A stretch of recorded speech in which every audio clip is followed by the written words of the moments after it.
What's everybody? What's up, everybody? Welcome to What the Fuck for April. A Fool's Quest. We're back at it again. For all of you beautiful people who are tuning in, this is for our Patreon, our patrons, who like to give us that little support and get that little extra. Our DM for this campaign is the one and the only Tony. Tony, say hi. I'm Tony. It's true. And Elmer, the old crotchety goblin, played by Jesse. It's true. Most times. I wish that for the podcast you could see the crotchety look in Jesse's face when I like motioned to him. He looks just as old and angry as his character. It's amazing. I feel worse. He's the youngest one here. I know he is. And then that's all the people who are playing. We don't need to worry about anybody else. Ren, who is a part of the X people for sure, is played by Nico. That's me. It's true. And unfortunately, Mike could not be here today, but he is playing Pilsner, who is a pretty rad dude. All right. Yeah, Mike's out surfing right now, I think, is what he's doing. Surfing. Probably surfing. He's catching some waves, bro. Whoa. Lake Michigan in April. Oh, no. Having a great time. Yeah. If you know, you know. Watch out for the ice chunks that are still floating around, probably. All right, we're going to dive right into this beast with episode 14. In this episode, it's this kind of unfortunate because I really want to talk about some of the aspects. This is the one you guys kind of hit a ghastly entity. You guys were down in the muck and mire, and this is the episode where you guys saw coming from the waterway. Yeah, that like ghostly sludge thing. Oh yeah. Yeah. Yeah. Yeah. That was because the previous episode they'd found that used summoning circle from something. Mm-hmm. Yeah. From something. You guys are chasing John Smith, which as a listener, I'm starting to think might not be his real name. I don't know. It might be his real name. I don't know. Like, John Smith had to come from somewhere, right? It's like a really popular name, so that's where people, makes sense. Yeah. Technically true.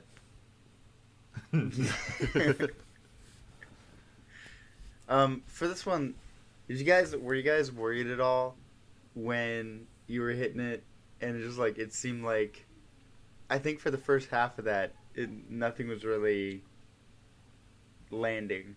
There's a lot of resistances. Well, it dove back down into the water, right? And then we had disadvantage trying to hit it, and my spells and Elmer's spells are all like, we need to see you what we're throwing our spells at, so it would be helpful. Yeah, so I think, Pilsner was the one who was having the most success stabbing blindly into the water, while me and Elmer were doing whatever the fuck we were trying to do. I've noticed, Elmer, I've noticed that his tactic is buff people and sneeze away. That's correct. Buff people, sneeze away. Catapult, maybe? Nothing to catapult? Okay. That's correct. That's all I need to do. I don't feel the need. I'm like 80. I don't need to be involved in this. All right. I'm just here for moral support and gold. I gotta say, Jesse's done amazing with his limited spell lists. Like, being limited just to transmutation, they've still surprised just. I can't tell you how many times I've just been like, oh, all right, yeah, you can do that.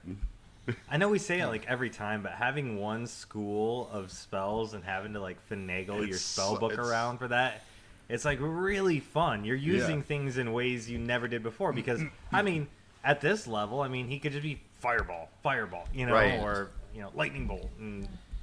But he doesn't. He's got other random shit he has to do, and I think it's great. He still gets the job done. The same episode, after the demon, you used control water to look in the sludge pool and find treasure. Yeah, he does the control water, and in some future episodes we'll talk about. But that and another spell that was pretty impactful, kind of alters the way that you guys maneuver. And then I also did notice that Tony, you were wising up, and you were like, "Listen, you're in a spot where there's no loose debris. You don't have any rocks. No, there's no chairs around." And he's like, "I can't catapult anything." Yeah, that was a real crossbow bolt. Yeah. I think for a hot second it was like, "Am I gonna catapult this crossbow?" Yeah. That's No, I think it's good. I think Elmer's best spell is summon mayonnaise, though. Out of all of that's spells. correct. Yes. That is correct. It's true. I mean, everything else is like useful or whatever, but summon mayonnaise is really Nothing's what's driving this stuck party with us. forward. It's like the fifth cast member, really. I Mayonnaise.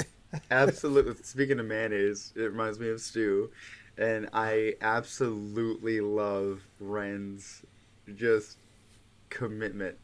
I want him to plan my birthday party, where he's just like, Anthronoxus. Absolutely. We have to get him a birthday present. And Elmer just like unabashedly like, hell no, we're not doing this. It's not happening. I Look mean, here.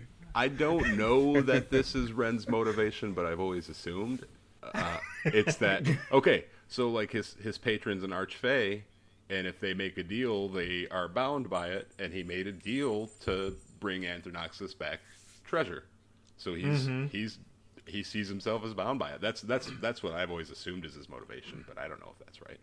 You're giving him the benefit of the doubt. He just wants a pet dragon, buddy. I just think he does dumb shit.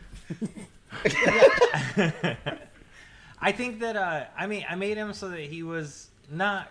He's not a fae, right? So he's not like from the fae realm, but he's also like very whimsical in nature and like curious. And I think that's probably why the fairy godmother would be interested in having a servant like him, is because he's got some of the characteristics that intrigue her, where everybody else is like, nope, fuck that. He's like, oh, I'll bring you more gifts for your birthday. Oh, yeah. Everyone deserves birthday presents. Yeah. I think it's great. He's so childlike, and his like, he has a, however you want to say it, naivety or naivete, how pretentious you want to be. But he has novelty. Novelty. Is how pretentious. It's Leviosa. She's quoting but Harry Potter and the Chamber of Commerce. Chamber of Commerce. Is that what you said? And I don't know. I don't read those. That's probably best. They just like for 14 chapters go on the difference between the currencies and the exchange. Anyway, Harry Potter and the Tax of the Land. Anyway, so it's like the seventh one, I think. These books hit different. Yeah, so I'm really thoroughly enjoying, because you guys are sticking with just the silliness of A Fool's Quest, but I think that as a show and as a group, it really does sound like you guys are bringing a fair amount of depth to your characters, which is really great to listen to. Especially with like in speaking about Ren and all this stuff, you can kind of see that not only is he kind of like a kid that's kind of come through this, and he is kind of special, but he's also kind of a badass. Like he takes zero time to be like, all right, I'm gonna go in there and take care of this. which is something you might not readily see, especially with the party playing so cautiously and smart about encounters and running away sometimes. And like the Rust Monster, you guys from the last episode from 13, Little Rusty, right? Left it alive, just snuck around it, just made all those planes. There's been a lot of times when I've expected a fight and then they've just been like, nah. And a lot of the times it's because Ren's character makes no assumptions about the NPCs. Like, they met a dragon, he's like, hey, what's your name? You know? Yeah. Everyone else is crapping their pants. He's like, hey, buddy. the hag, they were sent to get the hag, and he's like, I don't know if we should kill her, because what'd she really even do? Yeah. Like, and then you know, he just doesn't assume. That it's great. It's made me have to adjust all three characters have made me had to adjust things as the DM from my original plans, which is fantastic. And I think that Tony's done a really good job too DMing this in the spirit of AFQ, right? Like, it's a very whimsical story. It's meant to be a comedy. We come after all the tropes. We are super dumb. But everything that we do is to push the narrative forward. There's no just dumb fuckery just for dumb fuckery. Like, everything pushes the narrative forward and has a story that all the characters can be invested into. And I think, you know, Tony's done a really good job creating that environment for us, where I've listened to a lot of podcasts where that's not always the case. Either they, you know, are going off the rails doing completely wild stuff and the DM's like, oh my God, I hate my life. or the DM's like, no funny business. Get for reals. And I think it's really impressive that Tony's been able to hop in, you know, with this little 1.5 campaign and maintain that vibe that AFQ has. I think it's kind of a difficult thing to do, and you're doing great. No, agreed. Man. Yeah. Also, phenomenal job with the rule of cool, Tony, because you can definitely tell when things are just on the side. Again, episode 13, when you had to retcon the ladder and stuff, and you're like, you know what? No, I love everything you guys are doing. Just you keep doing you. You keep doing this. You guys are doing great. Mm-hmm. You're adapting really well. You're improving. It's great to see, and it's super entertaining. We talked about that in our Discord too, because when we first started, a few people were like, "Oh, Ren shouldn't be able to teleport around as often as he does." Yeah. And somebody had said that in our Discord, and Tony was like, "Meh, I don't care. It's funny." Yeah. Shut up. It's funny. So yeah. I mean, yeah. It's good. It's a good time, and it doesn't break the game, right? Right. Like, I'm not trying to break the game, and yeah. That's the best part is none of us are trying to break the game. You know, none of us are trying to play adversarially, I guess, which is makes things flow a lot more smoothly when you do allow things like that. You know, if we didn't all try not to break the game, we wouldn't be able to do things like that. Right. Yeah. Yeah. You don't have a group full of murder hobos, and then it's not DM versus players where the DM's trying to kill people, you know, and make it so difficult. It's you all are working together to tell an awesome story and have a lot of fun, which is the point of D&D. Yeah, ultimately, the story is why we all play, you know. Yeah. Yeah. And that's why Mike's not here, because we kicked him out. So fuck you, Mike. Sick of him. That's true. Episode 18, you'll see why he's not here. If he's back next month, nobody say anything. Shh. Even with him gone, I do want to give props to his editing skills. Oh man, throwing that stuff in there, he does a lot of work in trying to. Man, it really brings it to life for sure. And then I wanted to touch base on his Elmo voice. Have you guys heard that voice before? No. Yes. Okay. Yeah. First off, yes. His editing skills are amazing. That whole dungeon crawl was just so good, and like he really set the atmosphere of it with the sound and the echoes and the drips and everything. It was amazing. But the Elmo voice, yeah, it's chef's kiss. Because like as someone who tries to do Elmo, right? Like I can do Mickey Mouse, but I can't do Elmo, and this guy is just nailing it the whole time, talking the most random shit. I'm like, dude, he's killing it. Oh, you should have seen him in the room too. He was like throwing his hands up, and he's like. That's what I was gonna say. Mike's incapable. Just so everyone's aware, he is incapable of doing a voice without acting it out. So anytime he's acted out any of these voices, he looks like you think he looks. It's just a lot of physical emotion. So wait, when he's doing Pilsner, then is he like head cocked back and like glazed look, loose shoulders going all over? Yeah. He tosses his head back and he gets so quiet. I have to boost his microphone up like 7 or 8 decibels when he starts talking. Like it is so much a pain in the ass to edit him because he'll be talking normal like this, and then he'll all of a sudden get real quiet and be like, "Yo, bros, what are you doing?" I'm like, "Oh my fucking god, Mike!" Eat your mic for a second. Good Lord. Get into it. But he's like, "Whoa, man, yeah." Just tell him to put it in his mouth. Oh my god! Yeah, he gets close to the microphone for that. Yeah, he just put it in your mouth. He tries to make eye contact. We've all learned to look away. Everybody, divert your gaze. He's doing the thing. just ignore it. It'll stop. Yeah. And he says it too, like while we're all talking, he'll just keep saying it until we recognize. It's like, put it in your mouth. Put it in your mouth. Put it in your mouth. Yes, Mike. Yes, Mike. We see you. Yes, we heard you. It's like, put it in your mouth.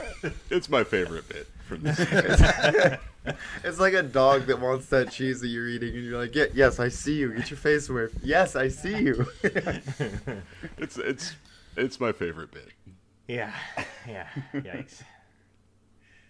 Alrighty. Hey, Shamas, there is a question here from Kevin in our Discord. He said, why hasn't Elmer in all these years ended up rich, being able to make such powerful potions? Is it because he's too nice? Elmer? That's what he'd go with, probably.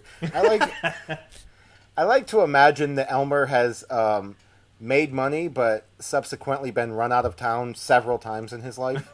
Like he's become well established and then be run off because, eventually people start noticing that when they drink his potions, they grow like extra toes and stuff. It's so that he has to move out of town with a quickness and you start over. Right. You find 2 new people to turn into crocodiles, and then you get rich again, and you do it for a while, and it's just all of Elmer's potions that he creates has like one of those really long lists of like you may incur from all of these symptoms. Side effects will include and side effects may include. I've got 2 separate lists. Yeah. Will include on one. That's sheet, amazing. May include on the other. Well, we're going to wrap this up for the general populace. You guys are going to be able to see this. This is a bonus episode. All right, this is What the Fuck for a Fool's Quest. You can find this and along with a ton of other bonus content that we're putting out for you to say thank you for all of your support. For being patrons, there's a lot of different ways that you can support us. If you don't feel like being a patron is kind of your thing, you can also just kind of like, comment, share, subscribe on any of our social media platforms. Creative Typo. We have a ton of shows out right now and coming out. So our Patreon subs, they get all of these episodes on a special RSS, your own little feed. You can see them before everybody else. You get to be the hipster cool kids. And you also get ad-free listening to all of the Creative Typo shows.